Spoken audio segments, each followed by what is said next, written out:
మొంతా తుఫాన్ ఎఫెక్ట్తో మచిలీపట్నం బీచ్ రోడ్లో భారీ వృక్షాలు కూలడంతో అధికారులు వెంటనే చర్యలు చేపట్టారు. ర్యాపిడ్ యాక్షన్ ఫోర్స్ రంగంలోకి దిగింది.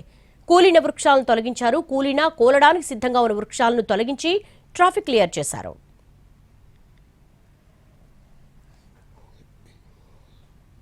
మరిన్ని వివరాలు మా ప్రతినిధి శ్రీకాంత్ అందిస్తారు. మచిలీపట్నంలో మొందా తుఫాన్ ఎఫెక్ట్తో భారీ వృక్షాలు అయితే నేలకొరుగుతున్నాయి. చూడొచ్చు మనం మచిలీపట్నం బీచ్ రోడ్లో, మంగనపూడి బీచ్ రోడ్లో ఒక భారీ వృక్షం అయితే నేలకి కొరిగిన పరిస్థితి కూడా ఉంది. దీంతో మొత్తం పూర్తిగా మంగనపూడి బీచ్ రోడ్డుకు వెళ్ళే ఆ రహదారి మొత్తం కూడా ట్రాఫిక్ స్తంభించిన పరిస్థితి. దీంతో ఉన్నటువంటి అధికారులు వెంటనే సహాయక చర్యలు కూడా చేపట్టారు. రోడ్డుకి అడ్డంగా పడినటువంటి భారీ వృక్షాన్ని తొలగించి ట్రాఫిక్ క్లియరెన్స్ చేసే పని అయితే ప్రస్తుతం చేపట్టారు. విజువల్స్లో కూడా మనం స్పష్టంగా చూడొచ్చు.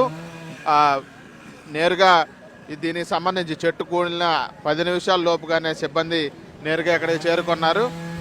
రంపపు బ్లేడ్లతో మొత్తం చెట్లని ముక్కలుగా నరికి దాన్ని రోడ్డు మీద నుంచి పక్కకి తొలగించి ట్రాఫిక్ క్లియరెన్స్ చేసే పనులు అయితే చేపట్టారు. మొత్తం ఈదురుగాలుల తాకిడి అనేది చాలా ఎక్కువగా పెరగటం కూడా మచిలీపట్నం బీచ్ పరిసర ప్రాంతాల్లో ఈ తుఫాన్ తాకిడి వల్ల అయితే పెరిగింది. ఈ నేపథ్యంలోనే మరిన్ని భారీ వృక్షాలు కూడా నేలకొరిగే అవకాశం కూడా ఉన్నట్టుగా కూడా అధికారులు అంచనా వేస్తున్నారు. ఇందులో భాగంగానే ప్రస్తుతం అటు కరెంటు పోల్స్ కానీ ఇటు భారీ వృక్షాలు కానీ నేలకొరుగుతాయని కూడా ఇప్పటికే ముందస్తు హెచ్చరికలు కూడా జారీ చేశారు. అందులో భాగంగానే ప్రస్తుతం ట్రాఫిక్ నిలిచిపోకుండా సహాయక చర్యలను అయితే వేగంగా కూడా చేపట్టిన పరిస్థితి మనం విజువల్స్లో స్పష్టంగా చూడొచ్చు. ట్రాఫిక్ అనేది పెద్ద ఎత్తున ఈ మంగనపూడి బీచ్ రోడ్లో కూడా నిలిచిపోయిన నేపథ్యంలో ఆ ట్రాఫిక్ మొత్తాన్ని క్లియరెన్స్ చేసే పనిలో కూడా అధికారులు ఉన్నారు. ఇక మరింత గాలి తాకిడికి నేలకొరిగే మిగతా చెట్టు భాగాన్ని కూడా అధికారులు ఈ రంపపు బ్లేడ్లతో అయితే ప్రస్తుతం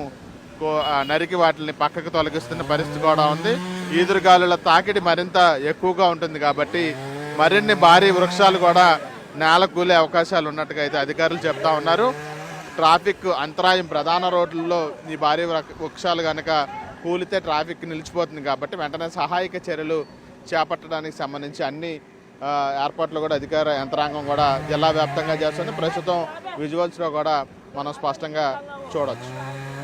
ఇదే విధంగా నా జిల్లాలో మిగతా ప్రాంతాల్లో కూడా ఎక్కడ భారీ వృక్షాలు కూలినా అదేవిధంగా కరెంటు పోల్స్ కూడా కూలినా కూడా వాటిని తొలగించడానికి అత్యవసర ఏర్పాట్లని అధికారులు కూడా సిద్ధం చేసిన పరిస్థితి కూడా ఉంది. మనం కూడా ప్రస్తుతం మంగనపూడి బీచ్లో ట్రాఫిక్ అంతరాయం తొలగించడానికి అయితే అధికారులు అత్యంత వేగంగా ఈ సహాయక చర్యలు చేపట్టిన పరిస్థితి అయితే ఇక్కడ కనబడతా ఉంది. కెమెరా పర్సన్ కోటితో శ్రీకాంత్ అండి, మంగనపూడి బీచ్ నుంచి.